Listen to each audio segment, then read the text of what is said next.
नमस्कार दोस्तों, आप देख रहे हैं रेपुटेशन मीडिया।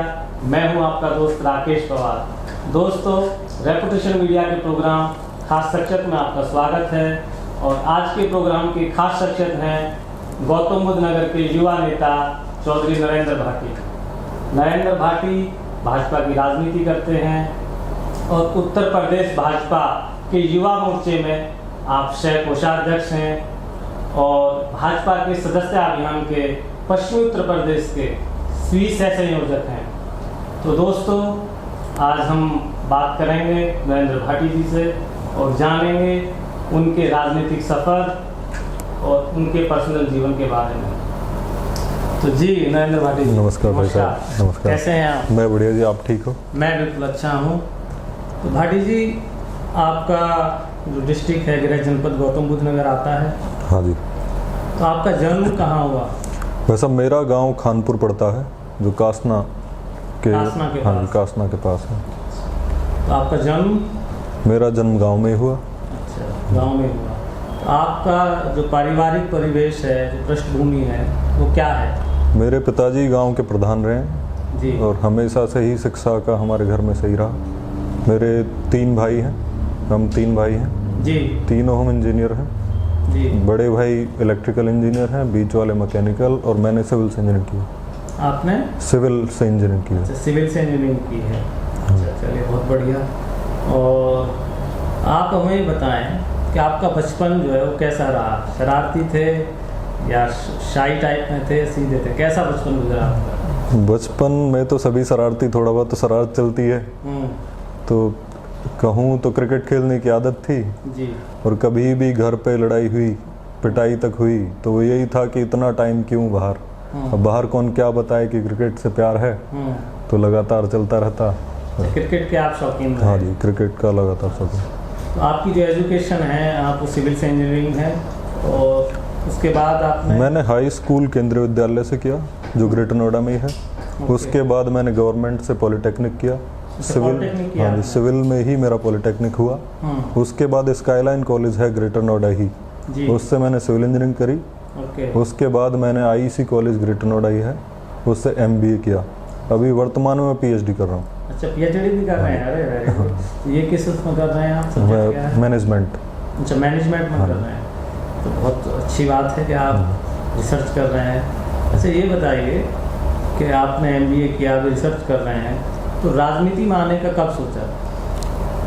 हमेशा से ही मैं अपने घर पे देखता था कि मेरे पिताजी जनसेवा करते हैं। बहुत सारे मुद्दों पे लोग हमारे घर आते थे और लगातार मैं टीवी के माध्यम से देखता रहा कि हमें कुछ ना कुछ अपनों के लिए करते रहना चाहिए जहाँ भी। मतलब आपका जो बचपन था उसमें आपका राजनीति की जो परिस्थिति थी या जो भी घर में एनवायरनमेंट था, उसको देखते हुए आपका भी जो झुकाव है वो हाँ जी राजनीति की तरफ हुआ। कहीं ना कहीं समाज सेवा किसी भी तरह से हमें मदद करनी चाहिए। तो आप जब राजनीति में आए तो आप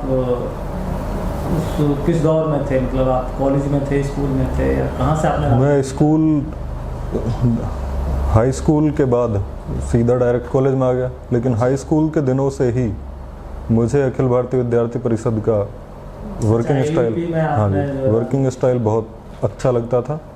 मैंने 1.5-2 साल अखिल भारतीय विद्यार्थी परिषद में काम करा।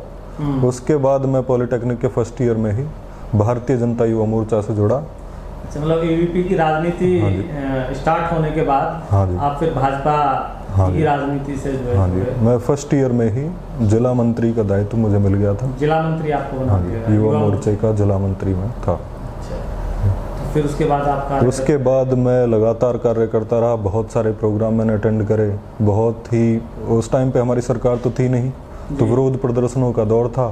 उसमें जितना हमसे हो पाया हम सब लगे रहे कि एक पॉजिटिव एनवायरनमेंट मिले और एक बहुत ही जेन्युइन सरकार आए जो सभी को एक समान रखे।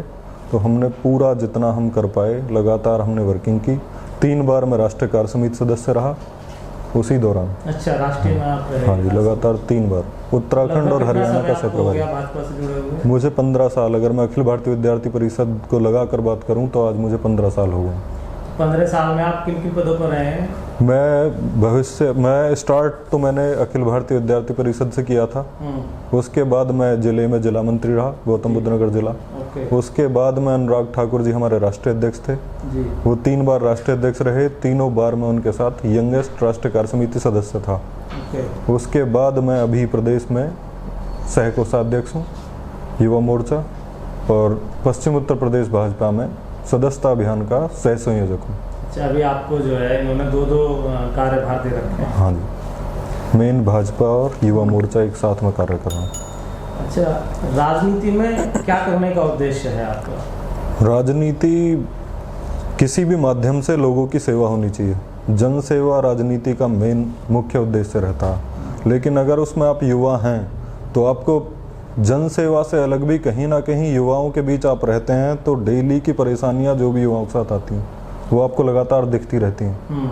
तो वो सारी चीज़ें इकट्ठा जो भी हमारे युवाओं के साथ जो भी दिक्कतें आ रही हैं, मेन हमारा ये रहता है कि कोई भी युवा मिसगाइड ना हो और सही मार्गदर्शन मिले और वो एक सही रास्ते पर आगे अपना भविष्य सोचते हुए सही काम करें। राजनीति में जनरली आप कर ही रहे हैं, तो कुछ ऐसा क्या नया करना चाहते हैं जिससे कि देश, प्रदेश और ज़िले के युवा हैं या जो भी हमारे देश के लोग हैं या प्रदेश के लोग हैं, ज़िले के लोग हैं, वो आपकी तरफ आकर्षित हों और आपको अपना नेता माने? आकर्षित करने का भारतीय जनता पार्टी का किसी भी नेता का रहता नहीं। पार्टी के लिए हम काम करते हैं। पार्टी का मतलब है राष्ट्र प्रेम, राष्ट्रवाद। हमें जो भी चीज़ें हमें देश प्रेम के लिए प्रेरित करेंगी, जो भी चीज़ें राष्ट्र के हित में होंगी, जो भी चीज़ें समाज के हित में होंगी, चाहे वो लोगों को अच्छी लगें या ना लगें, लेकिन मुख्य उद्देश्य ये रहता है कि किसी भी तरह से पॉजिटिव चीज़ें होती रहें और एक सकारात्मक सोच के साथ लोगों की अच्छाइयों के लिए हम काम करते हैं। आप अपने क्षेत्र के युवाओं को क्या संदेश देना चाहते हैं? मेरा क्षेत्र के युवाओं को यही संदेश है कि जितना मेहनत हो पाए, यही कुछ वर्ष होते हैं, उतना मेहनत करें और अपना आगे का कैरियर पूरा फोकस करके कैरियर पे ध्यान दें, क्योंकि बहुत समय बहुत तेज़ी से निकलता। वो कहते हैं ना कि चलता जल निर्मल होता और ठहरा हुआ पानी सड़ जाता। अच्छा, तो निरंतर चलें, मेहनत करें। निरंतर चलें। तो अभी आपको राजनीति में लगभग 15 साल आपका समय हो गया है, तो जो आपके क्षेत्र के युवा हैं, अगर वो राजनीति में आना चाहते हैं तो उनको आप क्या मैसेज देंगे कि भाई राजनीति में वो आएँ तो किस तरीके का उनका अपना अनुसरण हो, किस तरीके का कार्य हो, जिससे कि वो भी राजनीति के अंदर एक अच्छी परफॉर्मेंस दे पाएँ? देखिए भाई साहब, सभी का अपना अपना अलग स्टाइल होता है। तो मेरा बस यही है कि कोई भी आए पॉजिटिव एटीट्यूड रखे और उसको युवा रहते हुए उसको ये दिक्कतें भी ना आए कि वो पूर्णतः राजनीति ही करे। राजनीति के साथ साथ उसको सोच के चलना है कि मुझे भविष्य में भी क्या करना, मुझे अपना घर कैसे चलाना। तो सारी चीज़ें एक साथ करके और एक पॉजिटिव एटीट्यूड में वो काम करें। मैं राजनीति में आज के परिवेश में देख रहा हूँ कि राजनीति अगर हम पहले बात करें तो 2 तरीके से होती थी। एक तो जो एक संपन्न परिवार के लड़के होते थे वो राजनीति में आते थे, कि राजनीति जो है वो समाज की सेवा के लिए है। अभी समाज में राजनीति को लेकर एक एटीट्यूड लोगों का जो है वो चेंज हुआ है और वो कहीं ना कहीं उसको दूसरे परिवेश में समझते हैं। अब कुछ लोग राजनीति में उस जमाने में नॉर्मल परिवार से भी आते थे, उन्होंने जो है अपना सर्वस्व जो है देश और समाज के लिए लगा दिया। आज के आधुनिक युग में राजनीति में जो लोग आना चाहते हैं युवा, उनको राजनीति की तरफ किन किन कंडीशंस को लेकर आना चाहिए जिससे कि उनका पारिवारिक जीवन और उनके जो परिवार की फाइनेंशियल स्थिति है वो भी सही रहे और राजनीति में काम कर सके? तो ऐसा उनको क्या करना चाहिए? क्योंकि बहुत लोग मैंने देखा कि राजनीति के अंदर आ जाते हैं लेकिन फाइनेंशियल पोजीशन उनकी स्ट्रांग ना होने की वजह से और वो फिर सफ़र करते हैं। देखिए भाई साहब, फाइनेंशियल का तो इसमें कुछ रहता नहीं कि मैं भारतीय जनता पार्टी से आता हूँ, उसमें आप देखेंगे तो जितने भी युवा कहीं ना कहीं उससे जुड़ते हैं तो एक तो हिंदुत्व की भावना, एक राष्ट्रवाद की भावना, 2 मुख्य उनके एजेंडे होते हैं। वो कहीं ना किसी नेता से या समाज सेवी से प्रभावित होते हैं कि उन्होंने हिंदुत्व के लिए ये किया, उन्होंने अपने देश के लिए ये किया, तो वो ही चीज़ें, उसमें ना तो कहीं पैसे का है, लगातार जितना वो पढ़ाई करते करते, आप अखिल भारतीय विद्यार्थी परिषद को देखेंगे तो साथ साथ पढ़ रहे हैं, अपना जीवन का आगे का देख रहे हैं, और उसी के साथ साथ वो राजनीति कर रहे हैं। तो मेरा मानना ये है कि आप ज़रूरी नहीं कि पैसा बहुत ही ज़रूरी है राजनीति के लिए। तो आप पैसे को जो है मतलब फाइनेंशियल पोजीशन को आप फाइनेंशियल चीज़ें अलग होगी और राजनीति अलग होगी। लेकिन कहीं ना कहीं समाज में हम लोग देखते हैं कि दोनों जो पॉलिटिकल डोमेन में लोग आते हैं तो दोनों एस्पेक्ट को जोड़ते हैं, देखते हैं कि भाई फाइनेंशियल पोजीशन भी स्ट्रॉन्ग होनी चाहिए और पॉलिटिक्स भी। लेकिन जो नेता होता है वो हम जहाँ तक समझते हैं कि उसके सामने ये सब चीज़ें आड़े नहीं आती। आप हमारे देश के प्रधानमंत्री जी को ही देखेंगे, उनके मन में एक राष्ट्रवाद की भावना थी, उन्होंने कभी पैसा और कोई चीज़ें प्राथमिकता ही नहीं दी, और आज आप देखेंगे कि वो देश के प्रधानमंत्री हैं। चलिए, अच्छा है।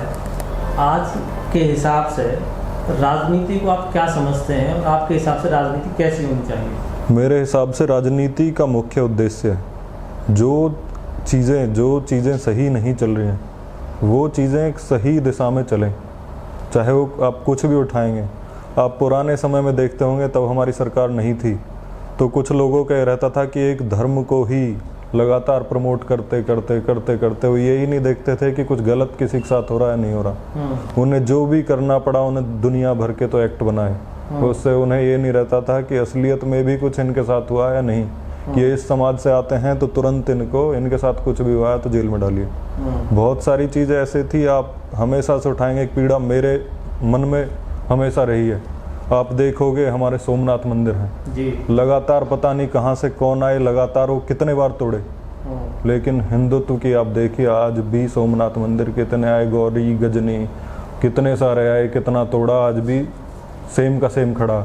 आप उठाएंगे अयोध्या। मैं एक आपको और कंक्लूड करना चाहूँगा कि सोमनाथ ही नहीं, अगर आप देश की पूरी भौगोलिक परिस्थिति देखें तो भारत के अंदर जितने भी सनातन धर्म के बड़े बड़े स्थान थे, चाहे वो मथुरा हो, काशी हो, अयोध्या हो, सोमनाथ हो। मैं एक्चुअली करीब 10-12 साल पहले मथुरा गया, तो मैंने वहाँ देखा जहाँ कृष्ण जन्मभूमि है उसी के बिल्कुल लगी हुई एक मस्जिद बनी हुई है।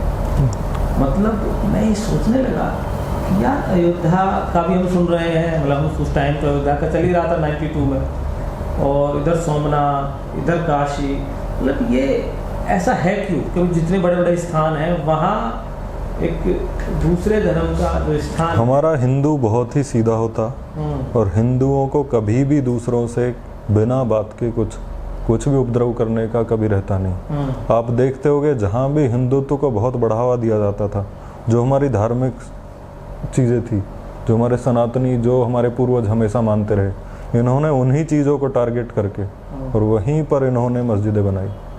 कहीं भी आप देखेंगे, आप अयोध्या जी देखेंगे, आज हमारी सरकार आई है तो अयोध्या का मंदिर बड़े ही ज़ोर शोर से बन रहा। आप देखेंगे यही चीज़ें कहीं भी जाओ, काशी विश्वनाथ जाएंगे आप, मैं अभी कुछ दिन पहले गया, महाशिवरात्रि के दिन मैं वहीं था, तो आप देखेंगे कि बिल्कुल मंदिर के सामने बहुत ही भव्य मस्जिद इन्होंने बना रखी है, मंदिर परिसर में ही। तो इनका मुख्य उद्देश्य ये रहता था कि कैसे हमारी धार्मिक भावनाएं डिफ्लेक्ट। मैं जहाँ तक इस चीज़ को समझता हूँ कि ये कहीं ना कहीं जब इनका मुगल काल था उसमें ये हिंदू सनातन धर्म है उससे कहीं ना कहीं अपने उस धर्म को कंपेयर करके उसको बराबर दिखाने की कहीं ना कहीं उनकी कोशिश शायद। इनका मुख्य एजेंडा आप अकबर या कोई भी रहा हो, आप देखोगे मुगल काल को हटाइए, आज भी आप देखोगे जहाँ भी इकट्ठा इनका समूह हुआ वहाँ ये किसी को कुछ नहीं समझते हैं। इनका मुख्य उद्देश्य रहता है कि यहाँ से सबको हटा दें, यहाँ से पलायन करा दें। आप देखेंगे कैराना कितने लोगों को मारा, घर से बेबस कर दिया कि वहाँ से जाएं। आप देखेंगे 1990 का दशक, आपने कभी मूवी देखी होगी कश्मीर फाइल्स, आप अगर देखेंगे और सच में आप थोड़े भी आपके अंदर कुछ बचता तो आप देखेंगे आपके आंसू आ जाएंगे कि इन्होंने कितनी क्रूरता के साथ वहाँ पर बच्चों तक को गोली मारी। तो मेरा बस एक ही है, आज भी आप सबसे ज़्यादा इनका एक रोना रहता है कि हमें रोज़गार रोज़गार। आप देखेंगे इनके घर में ये बनते हैं हम 20 और हमें है रोज़गार की टीस, हम 2 हमारे 20 और हमें है रोज़गार की टीस। इतना किसने कहा कि आप 20-20 बच्चे पैदा करिए? कहीं ना कहीं एक समझदारी रहनी चाहिए। और मेरा तो मुख्य राजनीति में भी मैं यही कहता हूँ कि अगर मैं कुछ भी बना और अगर मैं कभी भी ऐसी पोस्ट पे पहुँचा तो मुख्य उद्देश्य ये रहेगा कि एक तो जनसंख्या नियंत्रण कानून किसी भी कीमत पे आए और जनसंख्या के आधार पे ही जो भी रोज़गार मिले, कि जिसके घर में 2 बच्चे हैं उन्हें अगर 2 से ज़्यादा करें तो उस पर भी कोई ना कोई कड़ी कार्रवाई होनी चाहिए। इसमें जो ये आप बात कर रहे हैं कि भाई 20 बच्चे या 10 बच्चे या 5 बच्चे, इसको आप क्या एजुकेशन का कुछ मानते हैं कि भाई एजुकेशन की कमी है या ये धर्म से इस चीज़ को जोड़? इनका धर्म का रहता है कि हम जो हैं जितने हम हो जाएंगे हम उतनी वोट एक साइड डालेंगे और हम जिताएंगे। आपने देखा होगा शाहीन बाग से लगा के कहीं भी जहाँ भी इकट्ठा हैं वहाँ ये दूसरी पार्टियों को बिल्कुल भूल जाते हैं। और जो भारतीय जनता पार्टी जो कि एक राष्ट्रवादी पार्टी है उसके खिलाफ जो भी जीत रहा होगा इकट्ठे होके वहाँ ये वोट डालते हैं। वैसे अभी हम लोग देख रहे हैं कि माइनॉरिटी में भी जो लोग एजुकेटेड हैं उनमें भी कहीं ना कहीं बदलाव तो आ रहा है कि भाई अभी बच्चे जो है 1, 2, 3 बदलाव आप ये सोचेंगे, आप जितने भी बम ब्लास्ट होते हैं या कुछ भी होते हैं उनमें आप कहीं ना कहीं पाएंगे कि एक पढ़ा लिखा उसी तबके का IITN मिलेगा या इंजीनियर मिलेगा, लेकिन मानसिकता आप देखेंगे कि उसके भी मन में रहता है कि कैसे मैं हिंदू धर्म को हानि पहुंचा दूं। कभी भी आप देखेंगे कि वो पकड़े गए, मदरसे से पकड़े गए, तो इनका मेरा तो यही है, पता नहीं मैं गलत हूँ या सही, पर मेरा तो जितना भी एक्सपीरियंस रहा वो नेगेटिव रहता। आप देखिए कि सेंट्रल एशिया और एशिया में जहाँ भी इस कम्युनिटी के लोग हैं उन देशों की क्या सिचुएशन है, क्या पोजीशन है, और भारत में इन लोगों की क्या सिचुएशन है। मुझे तो जहाँ तक लगता है कि भारत में तो ये बहुत अच्छे तरीके से यहाँ रह रहे हैं, बहुत अच्छी तरीके की सिचुएशन है और यहाँ इस तरीके की कोई ऐसी दिक्कत। हमारी पार्टी इतनी एक बिल्कुल सभी को साथ लेकर चलने वाली पार्टी है। आपने देखा होगा कोरोना टाइम आया तो कितनी जगह राशन बटे। एक राशन वाला आप देखेंगे किसी को भी, चाहे वो किसी भी जाति का था, किसी भी मजहब का था, भारतीय जनता पार्टी कभी ये चीज़ें नहीं देखती है। लेकिन जहाँ गलत हो रहा है गलत को गलत और सही को सही कहने का दम भी रखती है। तो जहाँ भी ज़रूरत पड़ेगी, अगर ज़रूरत पड़ी तो सही भी करेंगे और किया भी है। राजनीतिक सफ़र में आपने किन किन मूवमेंट्स में काम किया, क्या क्या आपकी जो है कार्यभूमि रही पिछले 15 वर्ष में? आपने बड़े बड़े जो आपके लगातार मैं एक ऐसी पार्टी से आया जो विपक्ष में थी जी, और आप देखेंगे मेरे शरीर पर आज तक निशान है। इतने निर्दयी ये हुआ करते थे। इनकी सरकार थी तो इन्हें ये था कि कोई भी सही के हक के लिए खड़ा ही ना हो। दिल्ली में कितनी बार सन 2010 के बाद, मैं 2010 के बाद पूर्णतः एक्टिव रहा जी। 2010 में मैं राष्ट्रीय कार्य समिति सदस्य था, तो मैंने इतना विरोध प्रदर्शन झेला है। 2010 में हमारे नेता आदरणीय अनुराग ठाकुर जी ने एक राष्ट्रीय तिरंगा यात्रा निकाली जो कि कन्याकुमारी से लगाकर कश्मीर तक जानी थी। उसका मुख्य उद्देश्य था कि एक देश में एक विधान, एक निशान और एक परिधान ही चलना चाहिए। धारा 370 हटनी चाहिए। हमारा देश भारत है, झंडा हमारा कश्मीर में क्यों नहीं फहरेगा? तो आदरणीय अनुराग ठाकुर जी के साथ लाखों युवा मोर्चा के कार्यकर्ता कश्मीर से लगाकर कन्याकुमारी से लगाकर कश्मीर तक गए। जब हम कश्मीर पहुँचे तो हमें जम्मू की एंट्री होते ही, जम्मू कश्मीर का जो बॉर्डर है कठुआ, वहीं पर रोक दिया गया। लाठी डंडे प्रयोग किए गए कि ये किसी भी कीमत पर भारतीय तिरंगा ना लहराए। तो वो चीज़ें आज तक हमें एक मन को टीस रहती है। ये धारा 370 और 35A जो है हटाया गया है, उसके बाद कश्मीर जाना हुआ? उसके बाद मैं कई बार होकर आया हूँ, बड़ा शांति रहती है और पुरानी यादें सब ताज़ा हो जाती हैं कि हम लोगों ने कितना संघर्ष किया था, कितने दिन हम कन्याकुमारी से लगाकर ट्रैवल करके वहाँ तक गए। 2-3 साल वहाँ आप देखेंगे, पहले आप देखते थे कि पार्टियाँ ऐसे लोगों को आगे बढ़ाती थी जिनका मुख्य उद्देश्य ये रहता था कि मैं कैसे भी क्या दंगा कर दूँ और कैसे भी एक दल को एक विशेष समुदाय को कैसे हम खुश रख सकें। आज वहाँ ऐसा नहीं है, सेना पूरी तरह से काम कर रही है और बहुत ही चीज़ें वहाँ बदलाव हैं। कभी कभी आप पहले सुनने में आता था आपके कि हम वैष्णो देवी गए हैं और वहीं पर बम फट गया। 2005 में उधर ही था, पूरा परिवार वैष्णो देवी की यात्रा करने गया, तो वापस में बहुत ज़बरदस्त भगदड़ मचती है। तो पता चलता है कि आप भी उल्टे लौट जाइए, ऊपर मत जाइए, यहाँ पर बम ब्लास्ट हो गया। तो वो सारी चीज़ें बहुत हद तक ख़त्म हैं और बहुत लोग खुश हैं, ईजिली रात भर घूम रहे हैं। जितने भी यहाँ से पर्यटक जाते हैं उनके अंदर जो एक डर का माहौल रहता था वो आज आप देखते हुए किसी के अंदर कोई डर का माहौल नहीं। आप ये कह रहे हैं कि जब से मोदी जी की सरकार भाजपा केंद्र में आई है तब से पूरे देश के अंदर जो बम ब्लास्ट दिल्ली या बड़े बड़े शहरों में होते थे, आप खुद देखिए, कोई दंगाई किसी की उत्तर प्रदेश में तो किसी की औकात नहीं। अगर दंगाइयों ने दंगा भी किया तो बाबा का बुलडोजर लगातार चला है। और एक चचा जान होते थे, आपने देखे होंगे जी, रामपुर वाले, वो हिंदू बेटियों के अंतर वस्त्रों तक वो टिप्पणी कर जाते थे। आज आप उन चचा जान को देखिए कि हो सकता है कि उनकी आंखों में वो रंग देखने का ही ख़त्म हो गया हो, कि एकदम इलाज करना भी भारतीय जनता पार्टी जानती है कि हमारे अगर हिंदुओं पे कुछ भी आप टिप्पणी करेंगे तो सोच समझ के करिए, नहीं तो पीढ़ियाँ तक काँप जाएंगे। लेकिन अभी आप भाजपा में लगभग पिछले 8-10 साल से जो माइनॉरिटी ये समझती थी कि भाई मोदी जी आएंगे तो पता नहीं क्या हो जाएगा, उस तरीके की चीज़ें, लेकिन पब्लिक डोमेन में ऐसा तो नहीं लगता कि भाई मोदी जी ने कभी कोई ऐसा जो है। भारतीय जनता पार्टी का मुख्य उद्देश्य असामाजिक तत्व जो हैं उन्हें शांत रखना होता है, उसमें हाँ, चाहे वो कोई भी हो। और वो कोई में ज़्यादातर आप जानते हैं कौन हुआ करते थे और आजकल बहुत हद तक चुप हैं। लेकिन ये जो अपोजिशन वाले लोग हैं वो पर्टिकुलर एक जो अपने जाति विशेष को क्यों टारगेट करते हैं कि उन्हीं को परेशान किया जा रहा है या उन्हीं को उस तरीके की चीज़ें हो रही हैं। ये एक मानसिकता हो जाती है, जिसकी मानसिकता में जो सोच बैठ गई है, जो उन्हें पढ़ाया जाता है, जो तो वो तो वही जो बीज बोओगे वही कटेगा। आपके हिसाब से अपोजिशन का दायित्व क्या होना चाहिए और क्या है? अपोजिशन का दायित्व यही होना चाहिए कि जो भी चीज़ें उन्हें सही नहीं लग रही हैं उन पर उनका विरोध करना जायज़ है।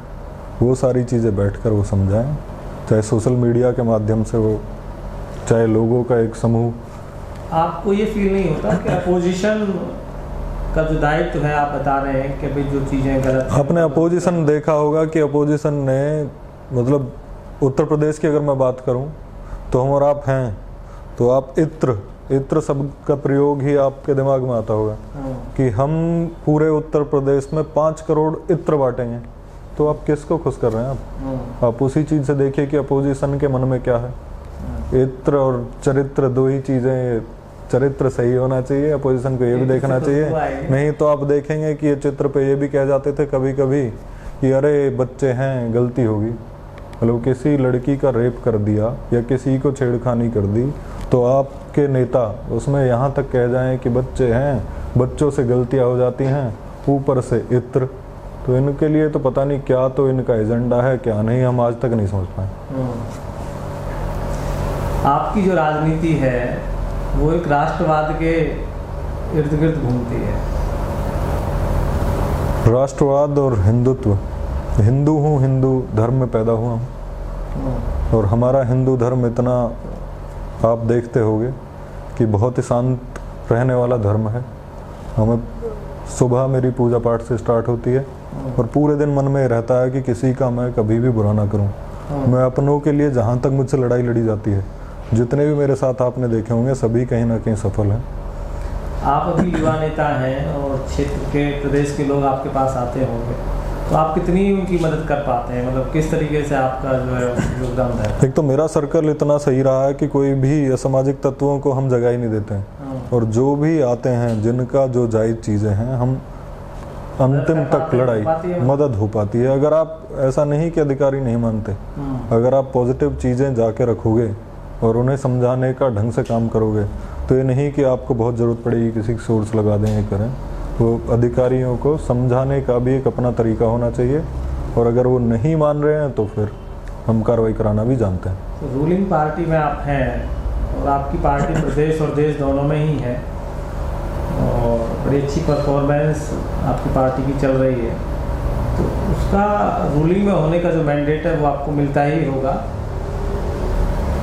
अभी आपका जो ज़िला है जहाँ आप रहते हैं, यहाँ आपको क्या लगता है कि अभी यहाँ इस ज़िले के अंदर और क्या क्या सुधार होने चाहिए आपके हिसाब से? आप पिछले समय से देख रहे होंगे तो 2014 से पहले, 2014 क्या 2017 से पहले आप देखिए, यहाँ पर काम करना बहुत मुश्किल था, घर से बाहर निकलना बहुत मुश्किल था। आपने देखे होंगे कई बार यहाँ गैंगवार हुए, कितने सारे यहाँ गैंग चलते थे। कोई भी बाहर की इंडस्ट्री आती थी तो उस पर अवैध वसूली, मंथली, मैं तो नाम लेना नहीं चाह रहा, अजीब से नाम रहते हैं, कितने ही बार यहाँ मर्डर हुए हैं। और वो भारतीय जनता पार्टी ने आते ही किसी की औकात नहीं है कि कोई कुछ गलत कर जाए। ये कमिश्नर यहाँ लागू हो गई है तो बहुत सारी चीज़ें यहाँ, ये गौतम बुद्ध नगर पढ़े लिखों का शहर है, कितने सारे यहाँ 100 से ऊपर यहाँ कॉलेज हैं, बहुत सारे बच्चे यहाँ पढ़ाई करने आते हैं जो कभी इतना डर में रहते थे कि वो अकेले बाहर निकलना नहीं चाहते थे।